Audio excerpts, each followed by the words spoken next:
2025 সালের নভেম্বরে Asian cup বাছাইয়ে ভারতের বিপক্ষে ঘরের মাঠে সবশেষ আন্তর্জাতিক ম্যাচ খেলেছিল বাংলাদেশ ফুটবল দল। প্রায় 4 মাস পর আবারও আন্তর্জাতিক ফুটবলে ফিরেছে লাল সবুজের প্রতিনিধিরা। তবে এবার ঘরের মাঠ নয়, দুটি ম্যাচই খেলতে হবে অ্যাওয়ে ভেন্যুতে। 26 মার্চ ভিয়েতনামের বিপক্ষে ফিফা প্রীতি ম্যাচ এবং 31 তারিখ এশিয়ান কাপ বাছাইয়ে সিঙ্গাপুরের বিপক্ষে আরেকটি গুরুত্বপূর্ণ লড়াই। ম্যাচ দুটির জন্য ঢাকায় 3 দিনের অনুশীলনের পরিকল্পনা করেছিল স্প্যানিশ কোচ হাবিয়ার কাবরেরা। তবে বৃষ্টির কারণে একটি সেশন বাতিল হলেও শেষ দিনে দুটি সেশন একত্রে করে প্রায় 2.5 ঘন্টার নিবিড় অনুশীলন করান তিনি। 28 সদস্যের পূর্ণ স্কোয়াডে কিছু ইনজুরি রয়েছে শুধু শেখ মোরসালিন ও মোহাম্মদ হৃদয়ের। তবে এসব বাধা পাশ কাটিয়েই লক্ষ্য স্থির করেছেন কোচ। সিঙ্গাপুরের ম্যাচে 3 পয়েন্ট।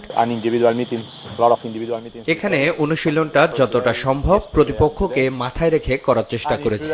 খেলোয়াড়রা দারুণ মনোভাব নিয়ে কাজ করছে, সবাই ফোকাস। সামনে দুটি গুরুত্বপূর্ণ ম্যাচ, তাই প্রতিটি সেশন আমাদের জন্য খুবই গুরুত্বপূর্ণ। ভিয়েতনাম শক্তিশালী দল, আমরা তাদের সমীহ করছি এবং ভালো ফল নিয়ে ফিরতে চাই। তবে সিঙ্গাপুর ম্যাচে আমাদের লক্ষ্য পরিষ্কার, 3 পয়েন্ট। ভারতের বিপক্ষে জয় দিয়ে 2025 সালটা শেষ করেছিল বাংলাদেশ। সেই আত্মবিশ্বাস নিয়ে নতুন বছরে চ্যালেঞ্জে নামছে দল।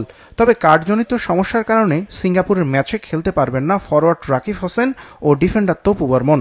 ম্যাচের জন্য কিছু চেঞ্জ হবে। যখন আমরা অ্যাওয়ে খেলছি হংকং এর সাথে ফার্স্ট হাফ, ওই সিমিলার আমরা খেলবো সিঙ্গাপুরের সাথে, সেম ফরমেশন। সো ফরমেশন একটু চেঞ্জ হবে। দুটি ম্যাচ খেলতে শুক্রবার রাত 11:30টায় ভিয়েতনামের উদ্দেশ্যে দেশ ছাড়বে বাংলাদেশ দল।